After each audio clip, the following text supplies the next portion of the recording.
Hey New City Church, this is Becky. Today's reading is Mark 10:35 through 52. I'm going to be reading and looking at 35 through 40. Here we go. And James and John, the sons of Zebedee, came up to him and said to him, Teacher, we want you to do for us whatever we ask of you. And he said to them, What do you want me to do for you? And they said to him, Grant us to sit one at your right hand and one at your left in your glory. Jesus said to them, You do not know what you are asking. Are you able to drink the cup that I drink, or to be baptized with the baptism with which I am baptized? And they said to him, We are able. And Jesus said to them, The cup that I drink, you will drink, and with the baptism with which I am baptized, you will be baptized. But to sit at my right hand or at my left is not mine to grant, but it is for those for whom it has been prepared. I would sum up this passage with the sentence, You're asking for the prize when you don't see the price.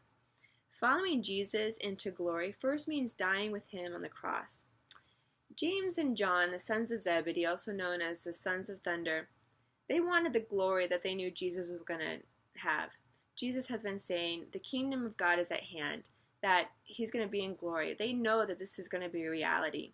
And they think that they're ready to do what it takes to get there. Jesus, right before this, talked about that he was going to be suffering.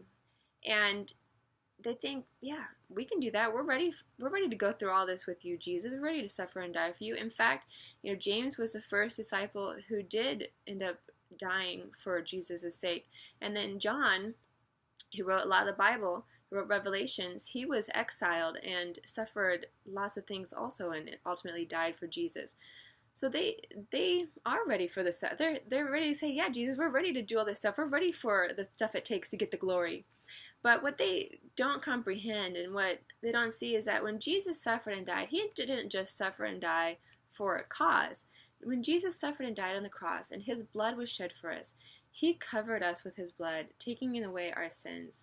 Jesus' blood covered everybody. He did something that nobody else could do. James and John, when they died, they could be a part of his sufferings, but they weren't able to cleanse the world of their sin. I think that this passage also reveals a heart motive in ourselves, that when we ask God for things, are we looking only for the prize, or are we seeing the price that some of our prayers might ask of us?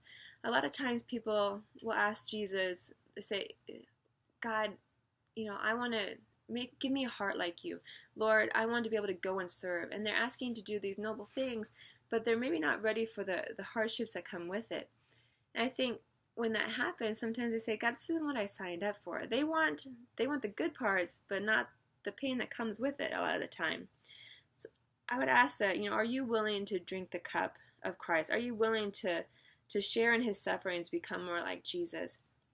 That, we want the glory, but the chief end of man isn't for your own glory. It's to glorify God and enjoy him forever.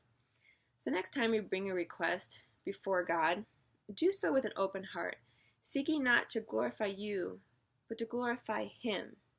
Check your motives.